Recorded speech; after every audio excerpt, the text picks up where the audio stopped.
Hello, everyone. This is Anton Garcia Fernandez coming to you from Jackson in the state of Tennessee in the United States of America, and this is the Bing Crosby Review, a podcast about the music of Bing Crosby as it has been released on vinyl and on CD. And today we're going to be talking about a 1972 album that I always describe as a missed opportunity. Yes, it is a good album, but I think it could have been even better. I'm talking about Bing and Basie. And to talk about this album on this episode, I'm going to use as a basis an article that I published in the issue number 180 in the winter of 2018 in the magazine of the International Club Crosby, Bing magazine. And back then, I talked about Bing and Basie, originally released on Daybreak Records in 1972. And I called it, as I mentioned, a missed opportunity. It is Bing Crosby's only full-length collaboration with the Count Basie Orchestra. In some ways, when I say a missed opportunity, I think that it could be comparable to Frank Sinatra's 1968 Reprise album with Duke Ellington, Francis A., and Edward K., which is also a good album, but a little bit of a missed opportunity as well. On paper, the idea of pairing Basie's perfectly oiled, high-octane swing machine with one of the most jazz-influenced voices in pop music history sounds certainly like a winner. But somehow the finished LP, although it contains some exciting highlights, cannot be accurately described as one of the most memorable entries in the vast discographies of Bing or Basie. The problem is not really the arrangements by Sam Nestico. They are good. They are perfectly in sync with Basie's reliably exciting post-New Testament band of the 1960s and 70s. The problem is not the orchestra either. The orchestra sounds just as tight as ever throughout the whole album. No, that's not the problem. To me, the foremost complaint that can be raised regarding this album is the choice of material. With Basie and Crosby headlining, do we really need versions of Gentle on My Mind and Snowbird, or yet another reading of Little Green Apples? That's a song that Bing had recorded just a few years earlier in the Hey Jude, Hey Bing album. Does Sunrise Sunset, with its thoughtful lyrics about the passage of time and the circle of life, need to be recast as a swinger? Hey, it may work, but is it really necessary? Wouldn't it at least sound better as a ballad, something akin to what Johnny Hartman does with it on his album The Voice That Is for Impulse Records? As a listener, I can't help but wish that someone had thought to direct Bing and Count Basie toward the more familiar territory of swing in the Great American Songbook, rather than towards their more contemporary selections. But that did not happen, and so the album as a whole, even though it is good, suffers accordingly. It is not to say, though, that Bing and Basie isn't without its positive aspects, of course. For example, in his book, The Crosby Years, British producer Ken Barnes, who worked with Bing in this latter part of his career, Ken Barnes underscores what he perceives as the many high spots of the album, and he actually praises it overall. Mr. Barnes says, "Of course, it is not Bing's best album, but there is enough good singing and playing to merit a few hearty cheers. And it was certainly better than anything he had done on record for years." Now, if Barnes is comparing this album to, for example, Hey Jude, Hey Bing, then I must concur that there is an improvement. I like Hey Jude, Hey Bing, but if I had to choose, I would definitely take Bing and Basie over that earlier album. But if I describe this summit as a missed opportunity, it is precisely because the repertoire doesn't quite rise to such a historic occasion. Another problem lies in the fact that, for whatever reason, Bing Crosby did not record the songs live in the studio with the band. And that, I believe, is a problem when discussing and listening to this album. There were 3 separate sessions, March 14th, 15th, and 16th, 1972, at Coast Recorders in San Francisco. And on those 3 separate occasions, Bing Crosby overdubbed his vocals onto tracks previously laid down by the Basie Orchestra. And this is a practice that Bing Crosby usually did not favor. Consequently, it is little wonder that there is a certain disconnect between the singer and the band on some of the tunes, particularly on the track that kicks off the record, which is Gentle on My Mind. This is quite disappointing if we consider who is sitting at the piano, William Count Basie, and who is standing behind the microphone, Harry Lillis Bing Crosby.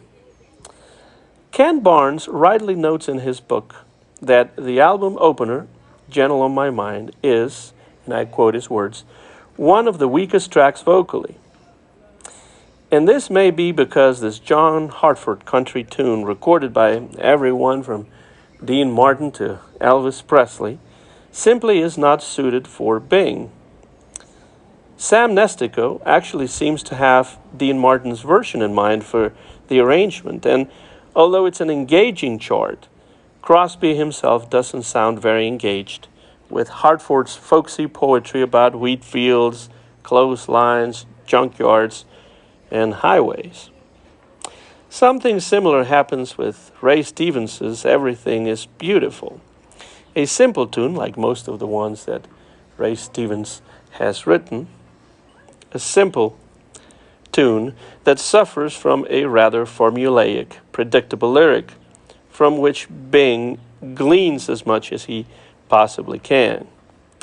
I must say things do pick up a little bit on Gonna Build a Mountain, a jumpy little ditty from the team of Leslie Bricusse and Anthony Newley, very popular songwriters in the 60s and 70s, and a song with which Crosby seems completely comfortable.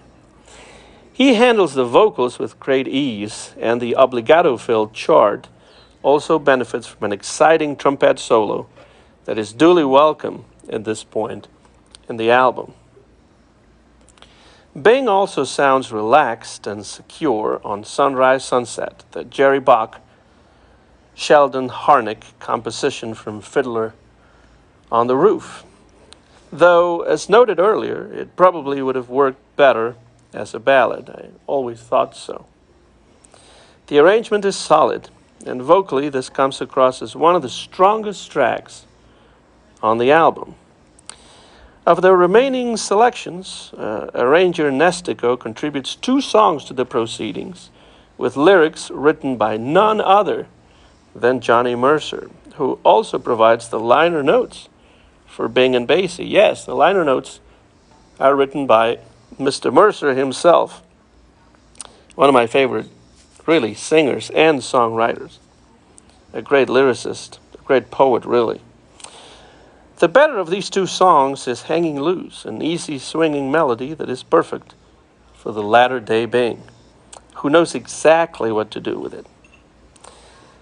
Bing is indeed in a mellow groove, tackling this typically happy-go-lucky Johnny Mercer lyric that is in some ways similar to Gone Fishing, and it even includes a golfing reference to Lee Trevino.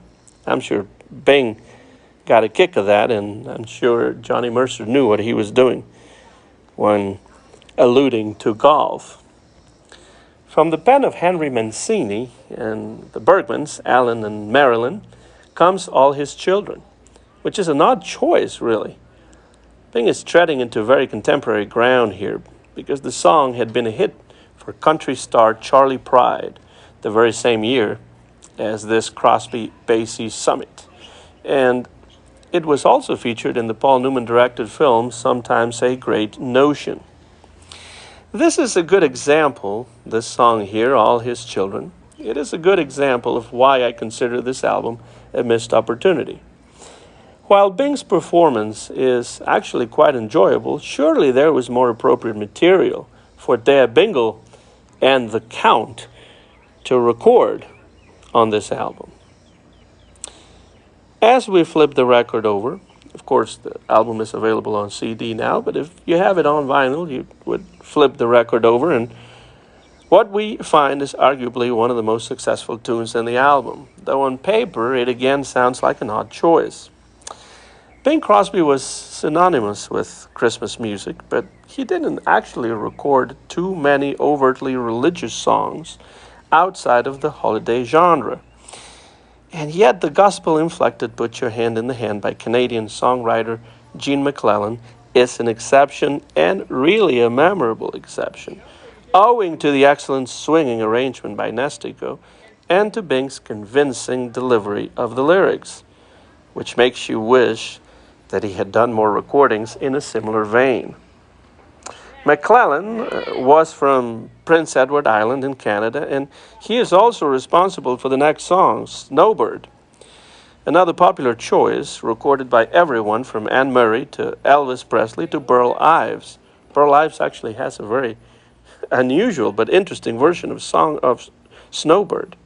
Even Chris Connor and Perry Como recorded the tune. It was a really very popular song. The arrangement here is good, but once again, Crosby sounds disengaged with the song, as though he were simply going through the motions, and their result comes across as a little bit lackluster. For some reason, Bing remakes Bob Russell's Little Green Apples, which he had already cut for the Hey Jude, Hey Bing album 3 years earlier, and actually greatly improves upon that version. It is reimagined here as a swinger by Nestico, and the tune works much better that way.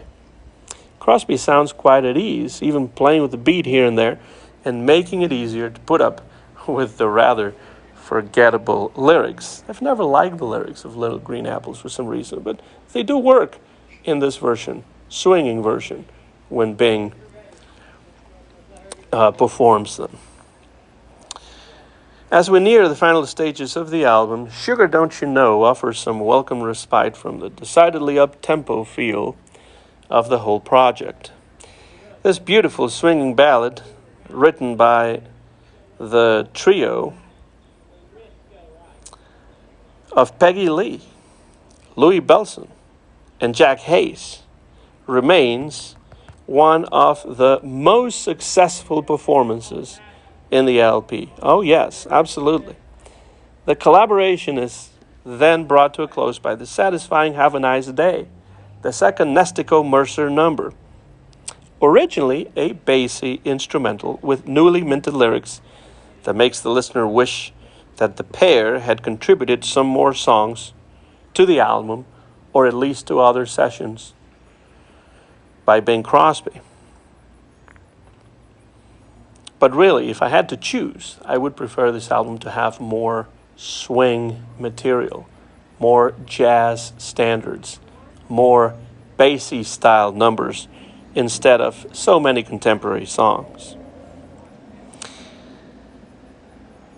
Incidentally, Bing and Basie cut another track during these sessions, a swinging take on the Weavers' If I Had a Hammer.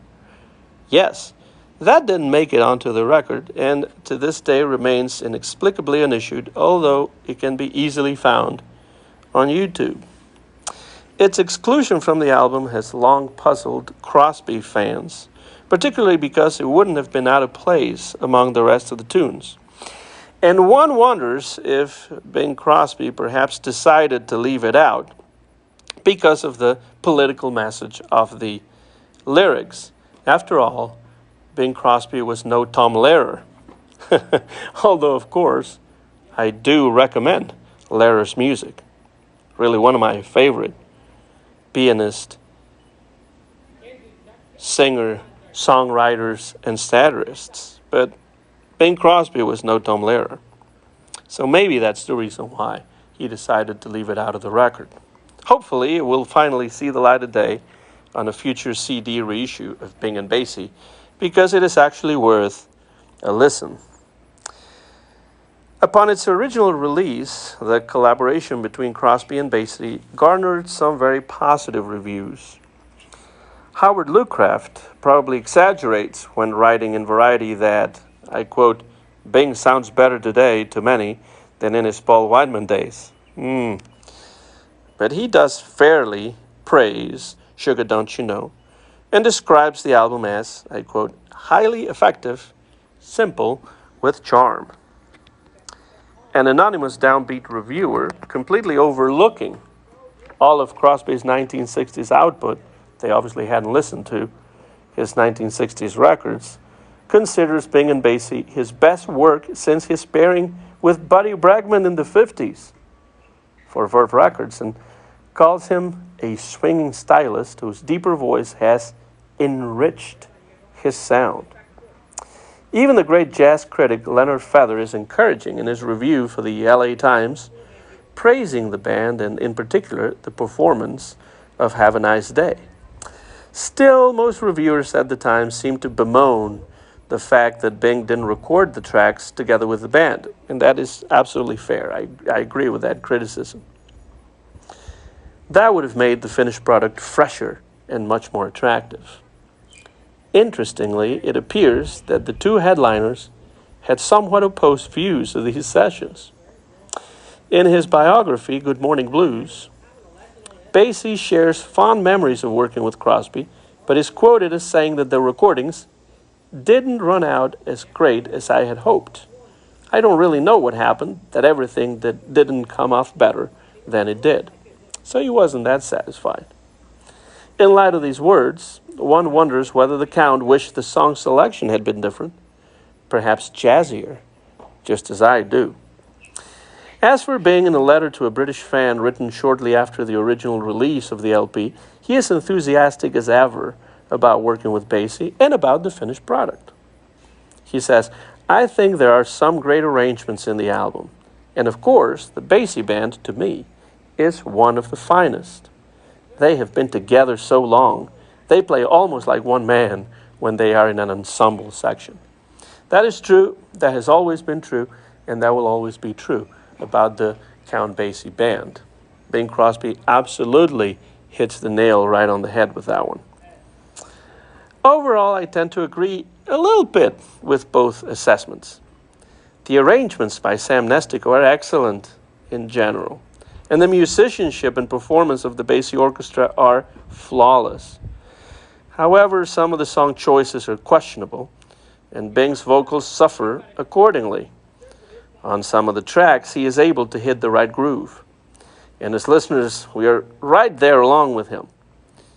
On others, he seems to be singing almost mechanically without much conviction, and as a result, at least I lose a little bit of interest.